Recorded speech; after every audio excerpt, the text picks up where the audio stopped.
Hey, everybody. I'm Jake McAfee here with another episode of Real Estate for the Now. That's what we're calling it today. That name may change, but that's where it's at.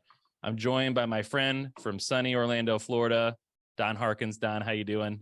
I'm doing well. How are you? Just enjoying the warm weather. It is a little cold though. It's 80 degrees today, so I put my long sleeves on. Knock it off. How about you knock that off? So the reason we're chatting today is you and I are friends in the industry. Started about the same time, and you went on to grow a great team, and now have your own brokerage. I get asked about that pretty regularly. People are asking me if and when I'm going to start my own, and so I thought, you know what, this might be interesting. But first, let's do a little background on you. So, born and raised in Orlando, went to Florida State. Then started working as a firefighter in Winter Park, where you eventually made the switch over. Started at a boutique brokerage with me, and then switched to Keller Williams, where you eventually grew a team. And now you've started out on your own with Don Harkins Realty. So when did you first start your brokerage? We opened the doors in March of 2022, actually. So we're coming up on, I think, our ninth or 10th month being open right now. That's great. Okay. Yep. And how many agents do you have right now, just for some perspective? We've got 6 agents right now. We also have two admin that one is licensed, and they kind of split marketing on one side and transaction coordination on the other side.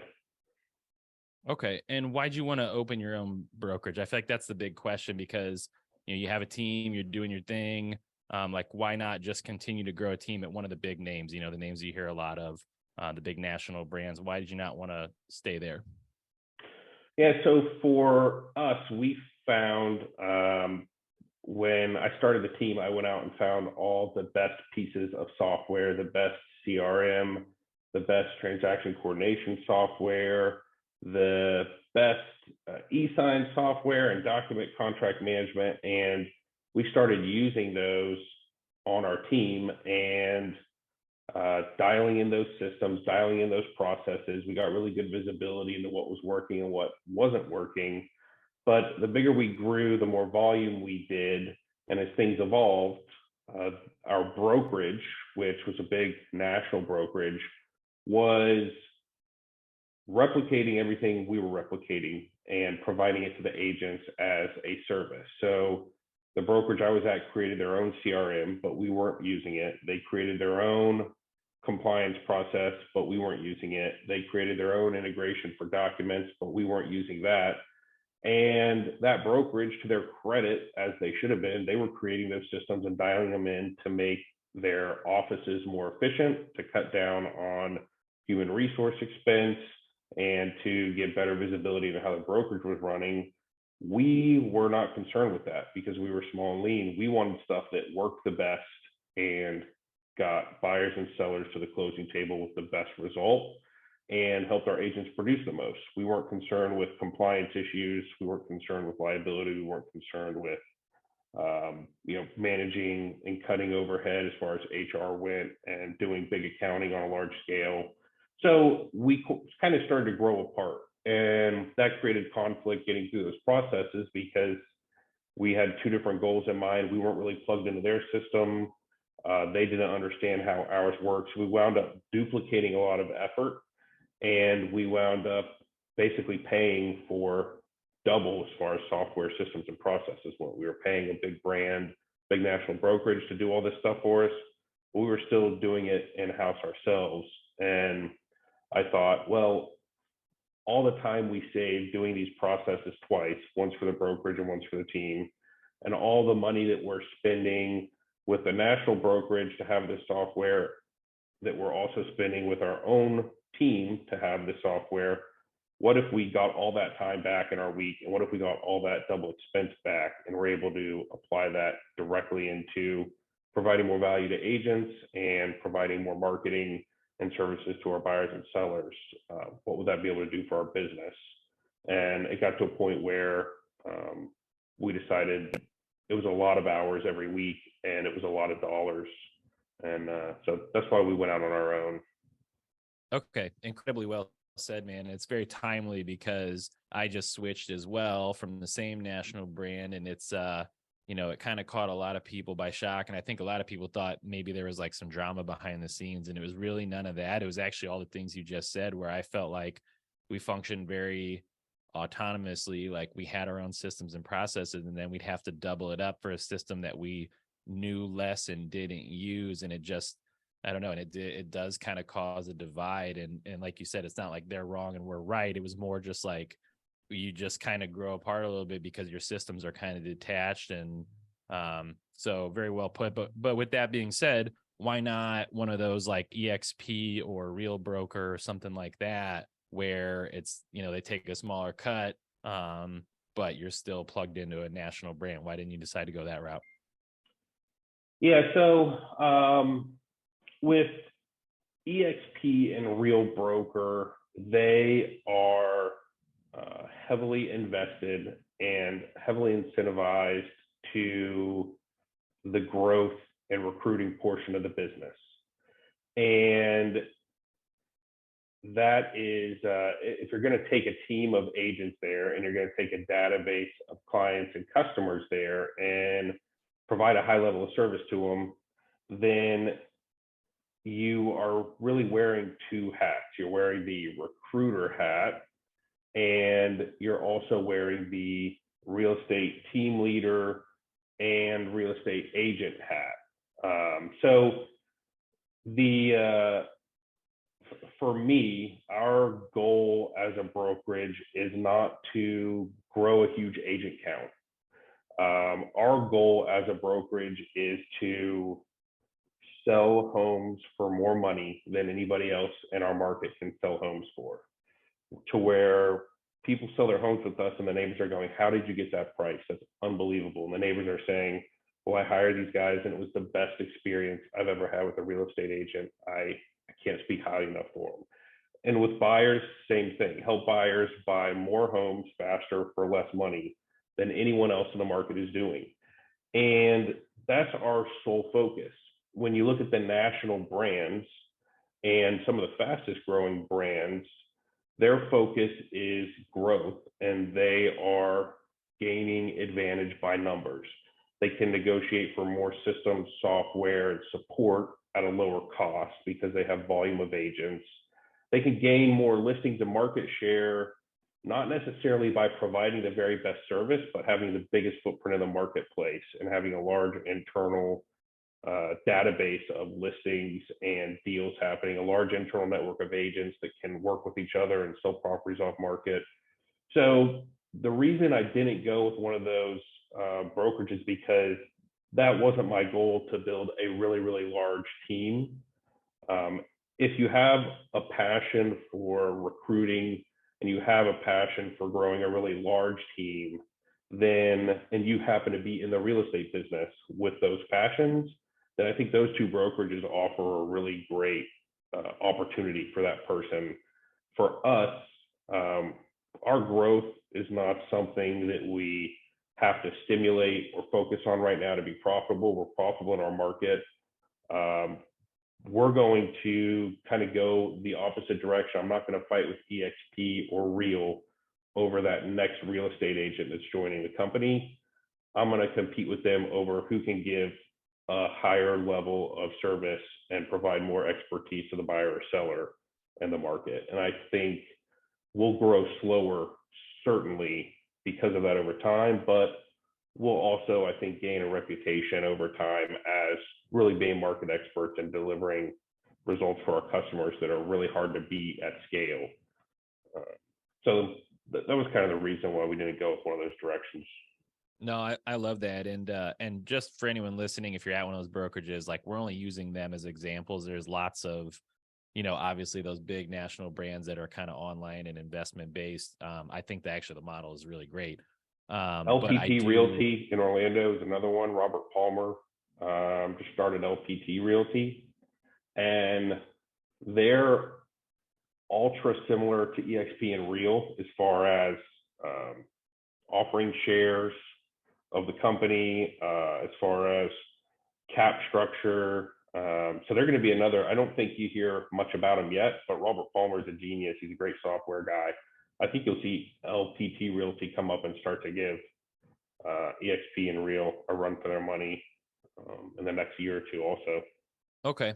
But I think it's a really good point, because I know newer agents, especially, but really anybody, you can get excited about an idea. And when I was learning about some of these, especially Real, I was getting pretty excited, but you got to remember that you only have so much time in a day. And so I think it's important for agents to remember, for example, I had an agent call me. This person did not have very many sales. Great person, though. I actually was trying to get them on the team, and then they switched EXP. And called me and wanted to try to recruit me. And I said, I just straight up told her, I said, listen, I respect what you're doing here. I said, but ultimately you got to remember, like, you only have so many hours in a day. And so if you're calling agents, you're not calling buyers and sellers. And I don't think there's anything inherently wrong with that. I think it's totally fine. I think you just have to be eyes wide open. It's like, I think it gets pitched sometimes as like easy passive income, when really it's work. It's the same thing. It's just, you have to go find a prospect and you have to sell them and close them in the same way that you do a buyer or seller. So what you're saying is, like, even though those things are nice, you saw it as an expenditure of time, and you were just trying to focus on like quality experience and profitability for your clients. Like that's like your North Star is where you're trying to go. Yep. I think once we get so dialed in on our processes and our procedures, and we have such a loyal customer base and such a huge footprint carved out with a lean, small group of people that we really rely on and trust, then we'll start to say, okay, how do we replicate this in a fast and really rapid manner? And if we get to a point where we're saying, okay, our goal is going to be to bring on 100 agents in the next 12 months, then we'll probably run numbers at that point and say, well, if we're already going to be recruiting 100 agents and we're going to be bringing them in here, what does that do to our expenses as an independent brokerage versus how does that look if we went into a bigger organization? I don't think those organizations do a lot for small organizations like ours, but for really large organizations, they can have really large downlines, or for organizations that are already growth focused and they're looking to expand, I think it's a force multiplier to not only get compensated with the increased agent number, but also get compensated with satisfying different recruitment goals and bonuses that those companies offer. Okay. I think that's another important distinction, because what you're saying is, you're not saying like, I'm small brokerage guy. You're just saying like, I'm trying to be strategic in my business moves, and right now this is what makes sense, but at some point it may make sense to change again. So you're open to it. It's just like right now, when you analyze the landscape, you're like, this just fits what we're doing. Yeah. Mm-hmm. Very cool. Very cool. So then I guess my next question was going to be, how have you differentiated yourself? I guess, yeah, we can still ask that. So how are you differentiating yourself when you're competing with some of the more established brands? Because I'm assuming your direct competitors are more the boutique brokerage then, is that fair to say? Our biggest competitors are really high quality single agents at the big national brands. Okay. So like the number one agent at the national brand in our market, in our, whatever neighborhood we're competing in, that's really who we're competing with is, while this agent might have may have more establishment in the neighborhood, may even have more of a track record, they might have the national brand behind them. We're coming in and we're differentiating based on the fact that you're getting an entire office with a singular focus that's very accessible, that's very lean and nimble. If you want us to use a certain type of software, if you want us to place your home in a certain marketing medium, if you want us to run open houses or direct mail or brokers open houses or special events, if you want us to do something unique for the property, or if the property has unique challenges from a marketing perspective, we're not operating with any establishments, guidelines, confines, or preferred vendors. We're going into every single property with the full arsenal, the entire marketplace at our disposal, and 6 agents who are available full-time and 2 admins that can all jump on that property and service it. And our competition is that established single agent who oftentimes, I mean, 9 times out of 10 is at a national brand brokerage, but they operate just as one single person, kind of apart and separately, but they built their business as a single agent backed by the resources and tools provided to them by those brokerages. So depending on if we're downtown, College Park, if we're in Windermere, Lake Mary, Longwood, there's different single agents in those markets that are really, really high performers with the national brand.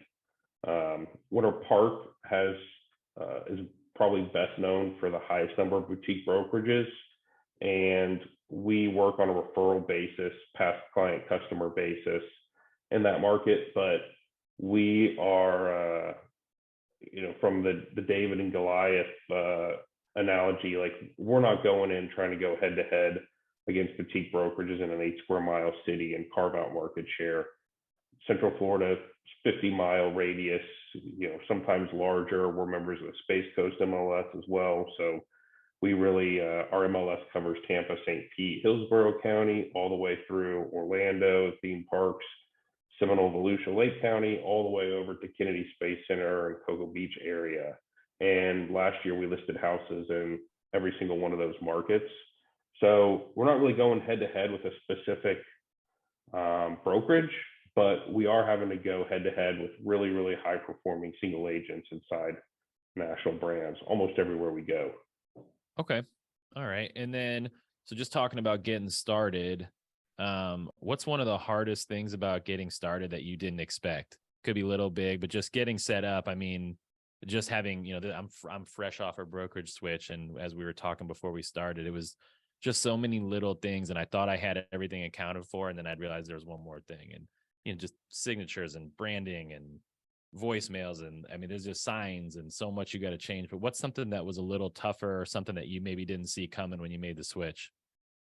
The thing that took the longest for us was finding the right space, because we needed something that was ground floor, really, because agents are coming in and out with signs and carrying stuff in, computers. They need to be able to pop in real quick, grab something from the copier. So we needed something ground floor. Geographically, our agents all live, and our business tends to be in a certain 15-mile radius. If we looked at all our sales in the last 10 years on a map, we could say probably 60% of our sales are in that area. So we wanted to be located in that area. We wanted to be safe. We needed a certain amount of space for the number of people we had and a certain amount of space to grow. Having the parking to go along with that ground floor unit that had enough space. We had to have something that had a conference room with a lockable door to satisfy Florida laws, facilitate real estate closings. So all those things working within our budget to find a property that met all those characteristics was probably the biggest challenge.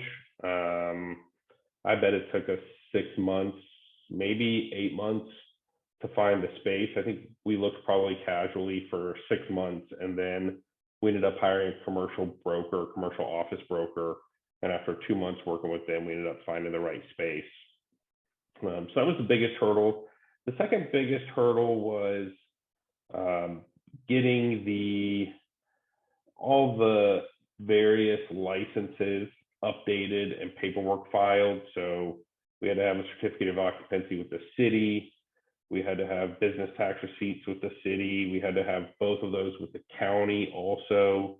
We had to, even though I was a real estate broker, the brokerage had to have its own license with the governing body for the state. So we had to apply and get a brokerage license and file that. Other various things, E&O insurance, getting a copy machine. Those have servicing contracts and lease agreements. That phone systems. Now we don't have a receptionist anymore. We've got multiple agents and admin and routing inbound phone calls. Those are some of the things that were sort of back burner items when we were looking for a space and decided to make the switch. But in aggregate, they wind up being a big hassle. Fortunately, one of our admins stepped up and took on everything I just listed. The phone service system was kind of a bear to set up and organize and get the right lead routing, the right call routing for the right source, the right time of day for the right message and call prompts.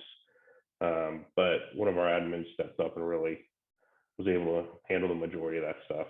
Yeah, it's funny. That doesn't sound like a lot, like when you're saying it out loud, but having just gone through it, I felt like I personally, thank God the team stepped up. I was personally slow, so that helped with deals, but I would come home drained every day. I was like, I said to my wife, I was like, I feel like I'm the busiest I've ever been. And she's like, well, what are you doing every day? I'm like, and I would try to say it. I'm like, I know that doesn't sound like a lot, but Yeah. because it's a lot, it takes a lot of pushing. And then, like, with the phones and stuff, you like something gets delayed or you're put on hold, and it can become a massive distraction. Did it distract you guys at all, like when you made the switch in the short term from production, or like do you think you saw a dip at all? Or I'm sure we did for 60 days. yeah. When I left my first brokerage and went to my last brokerage, I lost 60 to 90 days of production. When I went from that brokerage to the one I was at before here, I lost another 60 to 90 days.